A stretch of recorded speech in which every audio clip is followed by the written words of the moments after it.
पहले लोग बोलते थे कि जंगल राज, तो जंगल राज के कौन लोग थे? जंगल राज पैदा करने वाले कौन लोग थे? उन लोग को तो स्पष्ट बोलना चाहिए, बताना भी चाहिए। कई एक लोग थे, तो कहने का मतलब कि यही लोग न थे असली, जो जो किडनैप करते थे, मर्डर करते थे, बैंक लूटते थे। तो ये शहाबुद्दीन से लेकर के ये सब लोग थे। तो इस तरह का आचरण कौन लोग पैदा किया था? किनकी शासन में हो रही थी? तो ये हाँ, कहाँ से ये लोग पैदा हो गए राजनीति में? तो ऐसे ऐसे लोग राजनीति में आए और बाहुबल का संज्ञा मिला इन लोगों को।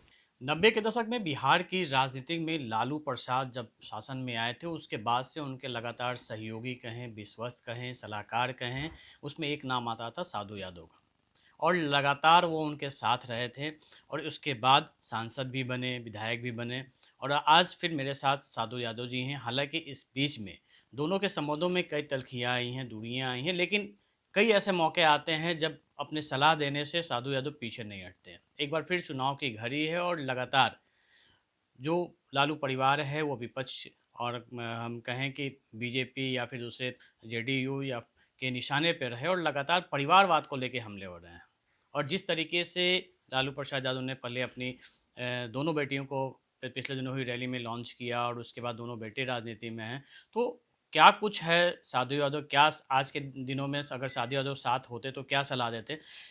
साधु जी, आप शुरू से रहे हैं और आज के दिनों में यदि यदि आप लालू जी के करीबी रहते जैसे पहले थे, तो आपकी नज़र में क्या स्थिति बन रही है और क्या सलाह देते? देखिए, पॉलिटिकल पार्टी है और पॉलिटिकल लोग हैं, तो हर आदमी को इच्छा होता है चुनाव लड़ना। तो बहुत आदमी वर्कर से राजनीति में जाता है, बहुत आदमी विरासत से जाता है। ये नेचुरल चीज़ है, इसमें कोई बनावटी बात नहीं है। तो राजनीति है और इसमें लोग इच्छा जाहिर कर रहा है, जनता को वोट देना है, जनता को जिताना है, जनता को हराना है। तो जनता में जाना कोई बुराई नहीं है, अच्छी बात है। लेकिन क्या लगता है कि जिस तरीके से पहले मीशा आई, उसके बाद रोहिणी को किया हुआ और सम्राट चौधरी का कल का बयान आप अपने देख लीजिए। अब वो सब बयान जो लोग दे रहे हैं, पर्सनल टीका टिप्पणी कर रहे हैं। पर्सनल बयान तो देना भी नहीं चाहिए। जहाँ बाप बेटा बेटा का रिश्ता हो, बेटी का रिश्ता हो, उसमें तो कोई कमेंट नहीं करना चाहिए किसी भी को, ये गलत बात है। अभी जो आरजेडी का स्टैंड चल रहा है, उसको आप कितना सही मानते हैं? क्या लगता है कि पहले के आरजेडी में और अब तेजस्वी यादव के आरजेडी में क्या अंतर है? अब पहले और आरजेडी और आज के आरजेडी में जमीन आसमान का फर्क है। क्यों? अभी मतलब कोई तुलनात्मक बात इसमें नहीं हो सकता है। मैंने कैसे करे, पहले भी तो इतना दिन अब सत्ता में अभी रहने। हमको लगता है कि जिस तरह का राजनीति अभी हो गया है, नचनिया बजनिया गवनिया, ये सब पहले ही सब नहीं था। पहले एकदम ठेठ भाषा में जो राजनीतिक लोग थे, जो राजनीति में रहते थे, जो राजनीति का सिपाही थे, जो राजनीति के लड़ाई को लड़ते थे, वर्कर बन के काम करते थे, सिपाही बन के काम करते थे, आज नहीं है। राजनीति में उस तरह का देखने को भी नहीं मिलता है। 2 दिन में कुर्ता पजामा पहनाया या नया साड़ी पहन करके लिपस्टिक लगा के महिलाएं आती है सब, और आजकल राजनीति में चली जा रही है, फेसबुक पर आती है, राजनीति में चली जा रही है। तो इस तरह का कल्चर हुआ है अभी। अभी एक विवाद तब उठ पड़ा था जब तेजस्वी यादव ने अपने जो उनके जो सहयोगी थे संजय यादव, उनको राज्यसभा जब भेज दिया, तो कहा जा रहा था कि पार्टी के कई बड़े नेता नाराज हो गए थे इस बात को लेकर। नहीं, ये बात सही है कि हम लोग राजनीति करते आ रहे हैं, घर में 2 ही आदमी राजनीति करते थे, लालू यादव और साधु यादव, बाकी कोई राजनीति में नहीं था। थौरो 90 की पहले की बात बोल रहा हूँ, कोई आज 90 में सरकार हम लोगों ने बनाया था, लेकिन 90 के पहले से थोरो राजनीति में साधु यादव और लालू यादव और साधु यादव ही थे। पार्टी बनाना, पार्टी बिगाड़ना या जो भी खेल था होता था, तो हम लोगों ने लोकदल से लेकर, जनता पार्टी से लेकर के, लोकदल से लेकर के जनता दल तक, हम लोग बंगलोर में जाकर के पार्टी को बनाया था। बीपी सिंह के ताज हम लोगों ने दिया था पार्टी का, और वहाँ से नेतृत्व शुरू से बड़े पैमाने पर बड़े लोग थे।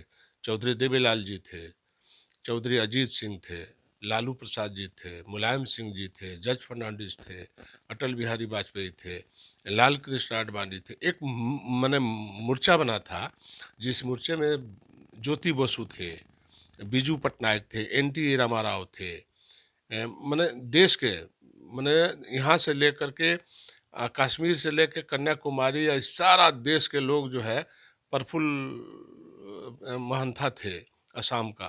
तो माने देश का कोई कोना बाकी नहीं था जो एक से एक जो वीआईपी और बड़े मजबूत लीडर थे साथ में। तो सबके साथ हमको चंद्रशेखर जी थे, विश्वनाथ प्रताप सिंह थे, मुलायम सिंह यादव जी थे, बीजू जनता दल के बीजू दादा थे। तो हर कोना के लोग थे और सबके साथ हम लोगों ने काम किया। तो उस जमाने से लेकर के अभी तक ले हमने देखा है, हमको भी बहुत अनुभव है राजनीति का। लेकिन आज हम देखते हैं कि माने कोई राजनीति का ओर छोर भी नहीं जानता है कि राजनीति पूरब है कि पश्चिम है कि दक्षिण है कि उत्तर है। वो सब राजनीतिक लोग आजकल आता है, टिकट पाता है, चला जाता है, कोई व्यवसाय कर रहा है, कोई ठेकेदार है, कोई दलाल है, कोई कुछ है, इस तरह का। पहले ओरिजिनल वर्कर से संबंध जो रखता था उसको पार्टी टिकट देती थी और वे लोग जाके चुनाव लड़ते थे और जीत के आते थे। वही वही असली विचार था। लेकिन आज विचार तो बिल्कुल परिवर्तन कर गया है, समझ में नहीं आता है कि राजनीति होगा या नहीं तो होगा। अभी संजय यादव को बना है, फिर अभी जो 4 टिकट जो ऑफिशियली जो घोषणा हुआ दिया गया है, जमुई, औरंगाबाद, नवादा और गया। तो ये जो 4 सीट जहाँ पहले फेज में होने हैं, तो जमुई से दिया गया है। कहा जा रहा है कि तेजस्वी यादव के मित्र मनोज यादव, उनकी पत्नी अर्चना रविदास का पहले से कोई पॉलिटिकल बैकग्राउंड नहीं था, उनको दिया गया। तो हम तो जनरल बात बोल रहे हैं, एक पार्टी की बात हमने नहीं बोला है, किसी पर्सनल किसी की बात हमने नहीं बोला है।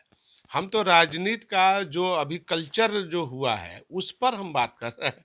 ये कोई एक पार्टी की मामला हम नहीं नहीं, तो उठा हम रहे हैं। ये जानना चाह रहे हैं कि जैसे कि आप सलाहकार रहे सबसे ज़्यादा, और आपने भी बोला कि हम पहले से चलाते आ रहे थे, चाहे लालू प्रसाद हों चाहे साधु यादव हों, दो ही चलाते थे। ये तो बात आज के डेट में ये अगर बात साधु जी वहाँ से रहते तो फिर क्या ये बात सत्य है। ये बात से कोई इनकार नहीं कर सकता है। पार्टी को मैंने सींचा है, पार्टी को बड़ी तरीका और बड़ी मजबूती और बहुत बखूबी से हमने सींचा है पार्टी को।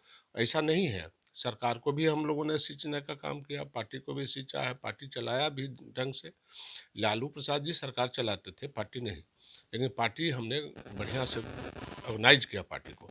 लेकिन आज उसी पार्टी को लोग ले करके क्या क्या तमाशा लोग कर रहे हैं, सब आदमी देखता है। ऐसा थोड़ी है कि अभी हम लोग का उम्र बीत गया है, या ऐसा नहीं है। लेकिन हम अभी और पहले में बहुत फर्क है, बहुत नहीं, फर्क। आज अगर आरजेडी चाहे कि हम साधु यादव को लेके फिर चले, तो फिर आप चलना चाहेंगे? देखिए, हम विचार की बात बोले हैं, अब राजनीति में कोई विचार नहीं है।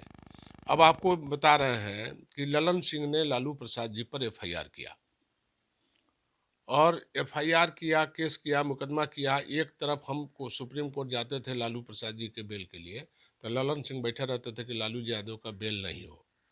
ये माने उस समय की बात बता रहे हैं, उसमें कई एक हिस्सा उसमें शामिल है। एक आदमी ललन सिंह नहीं है, बहुत लोग हैं। लेकिन अब देखिए ना क्या राजनीति का कल्चर हो गया है। तो चलिए, एक तो पॉलिटिक्स में इस साल चलता है कि कभी इधर कभी उधर होते रहता है, लेकिन एक अपना विचार भी होता है, सिद्धांत भी होता है। अब उन्हीं राजनीतिक लोगों का बाल बच्चा गलबहियाँ करके घूम रहा है, काम कर रहा है, क्या समाज पर असर पड़ता है, क्या जमात पर असर पड़ता है, क्या बिहार के अंदर असर है, क्या देश के लोग इसको क्या किस विचार से देखते हैं, तो इसमें तो कमेंट होती है। तो हमारे समझ से मैंने अब राजनीतिक लोगों को कि तो राजनीति छोड़ देना चाहिए, और नहीं तो विचार को बदल लेना चाहिए। पहले जब हुआ करता था कि लोग कहते हैं कि नीतीश कुमार पलटी मार देते हैं, लेकिन क्यों नीतीश कुमार ही पलटी कहाँ मारते हैं? चाहे वो बीजेपी हो चाहे आरजेडी, वो भी पलटी मारती है। हम कहाँ कह रहे हैं नीतीश कुमार को पलटी, अब तो नहीं, सब पलटी नहीं, मार एक रहा बात है, कर रहे हैं कि जो सब है परसेप्शन जो पलटी मार रहा है। नीतीश कुमार ही खाली पलटू मार नहीं है, पूरे पार्टियां पलटू मार है। सभी पार्टियां का वही हाल है, कभी इधर कभी उधर, कभी उधर कभी इधर, सब पार्टी पलट रही है। सबका विचार विहीन हो गया है, किसी पार्टी का विचार नहीं रहा। पिछले जो उपचुनाव हुए थे गोपालगंज का, वहाँ से आपकी पत्नी भी उम्मीदवार थी, बिल्कुल। और वहाँ से आरजेडी के भी उम्मीदवार थे। हमारी पत्नी जब उम्मीदवार थी, तो हमारी पत्नी जब उसके पिताजी जो थे, तो गोपालगंज को उन्होंने सींचा था। और पहले ज़माने में कोई ज़्यादा लीडर नहीं थे, तो उसके हमारे पत्नी के पिता जो थे वो लीडर थे, वो रामदुलारी सिन्हा से टक्कर लेते थे। तो उस परिवार से लड़की थी, वहाँ घर था, इसलिए लड़ी थी। कोई ऐसा नहीं है कि हमारे, और हम पीछे भी हमने 2005 में भी जो लड़ने का बात हुआ था, जो हमारे रिजाइनेशन के बाद, तो गोपालगंज को एक विकसित करने का, विकास करने का एक मकसद था। हमारा कोई विचार मतलब ये राजनीति में लाना, ये करना, वो नहीं था। गोपालगंज को विकास करना था, दिखाना था, हमने विकास करके दिखाया भी कि कैसे विकास होता है। आज हमारे ही पहल पर नीतीश कुमार का भी अपना विकास का एजेंडा चलता है। बहुत तेजी से ये ऑफिशियल जो फैला कि गोपालगंज मॉडल लागू करो, गोपालगंज मॉडल लागू करो, तो पूरे बिहार में गोपालगंज मॉडल ही लागू हुआ, जो बिहार में काम हुआ।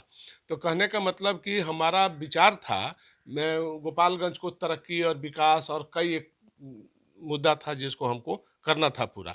इस ख्याल से हमारी पत्नी वहाँ चुनाव लड़ने गई थी। आज के लोग तो अपने लिए चुनाव लड़ रहे हैं, किसी क्षेत्र के लिए नहीं लड़ रहे हैं, किसी जमात का और समाज के लिए नहीं लड़ रहे हैं, वो सिर्फ अपने लिए लड़ रहे हैं। लेकिन मेरा ये विचार नहीं था, मैं सिर्फ विकास, मेरा उद्देश्य था, जिस विकास को मैं देखता हूँ आज नीतीश कुमार जी जो विकास कर रहे हैं, तो हमने यही, मुझे एहसास होता है कि क्या आज हम होते तो क्या गोपालगंज में हम किए होते। इस बार चुनाव में उम्मीदवार खड़े हो रहे हैं, इस बार साधु यादव का क्या स्ट्रेटजी रहेगा, क्या अभी मैदान में उतरेंगे? अभी कोई अभी तो है, अभी स्ट्रेटजी नहीं है, सामने आएगा, अगर कोई प्लानिंग होगा तो सामने आ जाएगा। हम पॉलिटिकल लोग हैं, कोई ऐसा नहीं है, 4 4 बार मेंबर रहे हैं, इसलिए हमको जानकारी है, अनुभव है, काम करने का भी सिस्टम में हम जानते हैं। तो हम ज़्यादा बेचैनी और हड़बड़ी में नहीं हैं। कोई ऐसा बात होगी तो हम अभी हैं।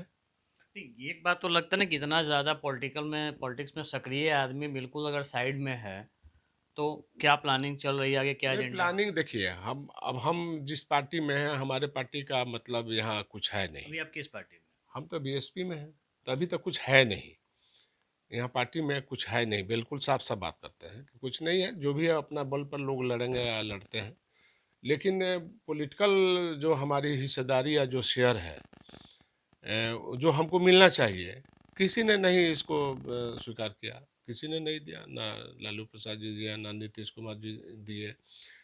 जो लोग हमको इस्तेमाल किए, लोगों ने हमको इस्तेमाल किया है, काफ़ी बड़े पैमाने पर हमने इस्तेमाल भी हुए हैं। अब क्या अभी अगर मान लीजिए आरजेडी से आपको मिलता है, या फिर आरजेडी का एक जो अभी मामला सामने आया था कि अशोक महतो 17 साल जेल में रहा, बाहर निकला, कहा गया कि पत्नी से शादी करके और पत्नी को टिकट टिकट कल उसे मिल गया, तो इस तरह की जो चीज़ें हैं। अब सवाल तो मीडिया के लोगों को पूछना चाहिए ना, कि पहले लोग बोलते थे कि जंगल राज, तो जंगल राज के कौन लोग थे, जंगल राज पैदा करने वाले कौन लोग थे, उन लोगों को तो स्पष्ट बोलना चाहिए, बताना भी चाहिए। हम तो खुल के बोलते हैं कि जंगल राज का मतलब, जो कानून का जो विधि व्यवस्था जो था, वो कौन ध्वस्त किया था।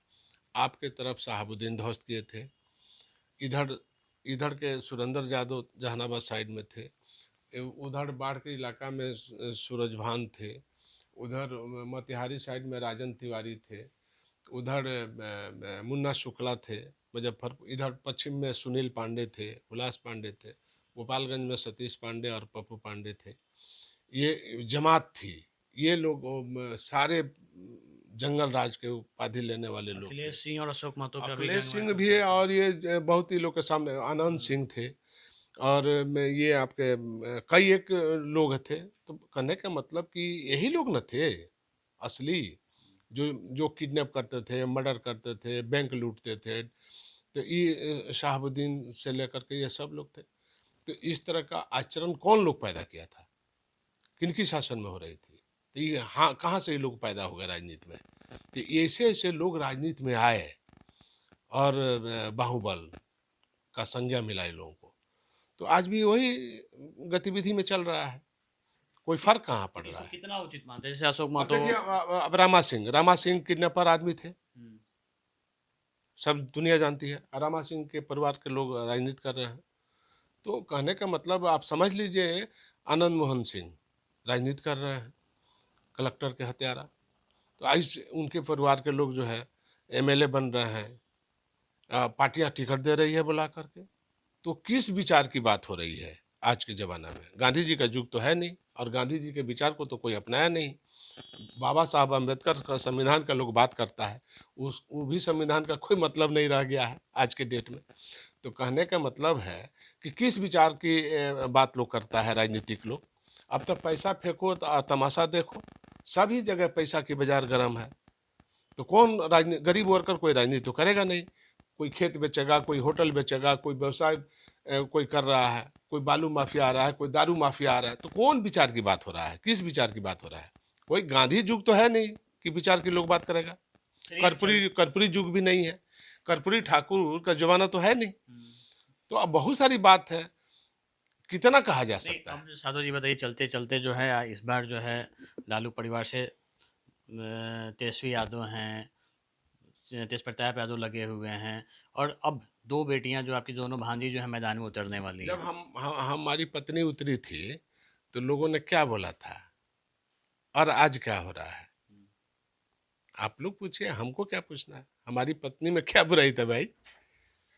आज क्या हो रहा है तो आप लोग जानिए, हम इसमें क्या बोल सकते हैं? ये आप लोगों को जानने की चीज़ है। आप मीडिया के लोग पूछे, बात कराए। और हमको क्यों साइड किया गया, हमको क्यों मैंने इस हमारी सीट को रिजर्व करा दिया गया, हमको राजनीति से काटने के लिए न किया गया, और क्या उद्देश्य था? हम तो कोई मर्डर थे नहीं, हम कोई डकैत थे नहीं, कोई बैंक लूटने वाले नहीं थे। हम तो सोशल वर्कर थे, बिल्कुल निराधार। अब मैं स्वाभिमानी लोग हूँ, आज भी हूँ, आगे भी जब तक जिंदा रहूंगा स्वाभिमान से कोई समझौता नहीं करूंगा। चलिए, तो हमारे साथ थे आज के मेहमान साधु यादव, जिनसे हमने सुना 90 के दशक से लेकर आज तक की राजनीति की बातें इनसे साझा की, और किस तरीके से उन्होंने बोला कि आगे भी जब मौका मिलेगा, चुनाव राजनीति से दूर हैं लेकिन हटे नहीं हैं। कैमरा मैन श्रीनाथ के साथ अमिताभ ओझा, पटना न्यूज 24।